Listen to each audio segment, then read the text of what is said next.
এবার ইসরায়েলকে ধ্বংস করার হুমকি দিল মধ্যপ্রাচ্যের দেশ Iran.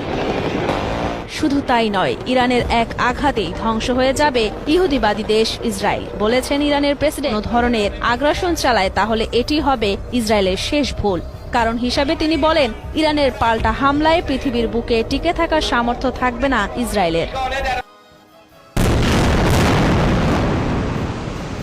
The Gaza National Bank was destroyed by an Israeli airstrike on Sunday as fighting continues in Israel and Gaza.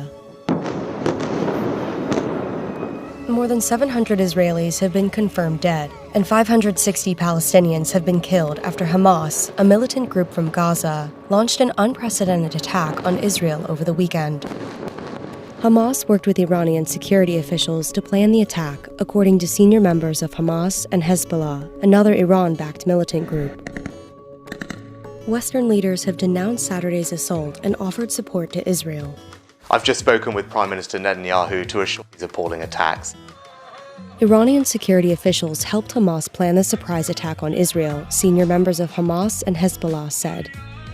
The green light for the attack, which included air, land, and sea incursions, was given at a meeting in Beirut last week. A spokesman for Iran's mission to the UN said Iran stood in support of Gaza's actions, but didn't direct them. Hamas is considered a proxy group of Iran. The exact nature of how much Hamas is being led by Iran has always been unclear. But of course, they receive a lot of their funding from Iran, a lot of their training from Iran, and a lot of their weapons from Iran. That is according to Israeli officials here in Israel. The planning for the operation began in August, according to senior members of Hamas and Hezbollah. The direct Iranian involvement could raise the risk of a broader conflict in the Middle East. U.S. officials say they haven't seen evidence of Tehran's involvement. There's a long relationship between Iran and Hamas. In fact, Hamas wouldn't be around in the way that it is without the support that it's received from Iran over the years. In this specific instance, we have not yet seen evidence that Iran directed or was behind this particular attack, but there's certainly a long relationship.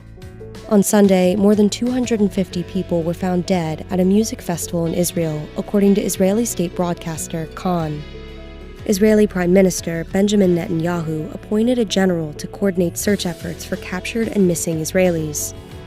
The mother of a missing woman described a phone call from her daughter during the attack. At 10 o'clock, she called us and said, "Mommy, we will go. They shot at us. The car was shot. We cannot drive. Everybody here is hurt."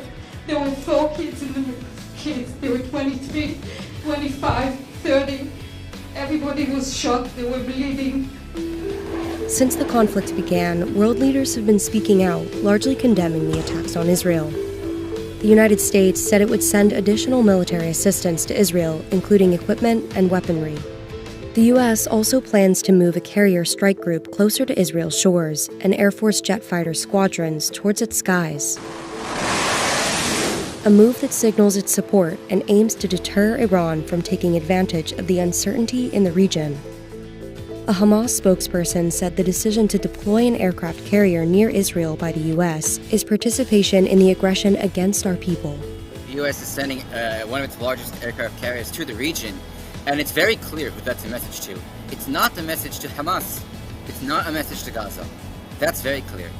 It's most likely, of course, they do not say this publicly, this is a message to Hezbollah in Lebanon. The biggest fear in Israel, really, is that Hezbollah, which is a militant group far stronger than Hamas, has the means to really wreak havoc in Israel, that they could enter this war any day. Hezbollah is trying to deter Israel from invading Gaza, from creating a ground invasion into Gaza, and on the other hand, Israel and now the United States are trying to deter Hezbollah from joining this war. The Israeli military said that as many as 1,000 Hamas militants entered Israel from Gaza over the weekend, many of whom were armed. The Israeli military is preparing the ground in Gaza for an invasion, for a ground invasion. They've cleared the communities around the Gaza border, not only because it's not safe for them there, but in order to have freedom of operational movement in that area. They have not declared that they will do it, but they are making very clear preparations that they will do it. And if you listen here to the politicians here in Israel, many of them are talking about removing Hamas entirely from the equation. There's only one way to do that, and that's a ground assault. That will take a very long time to do.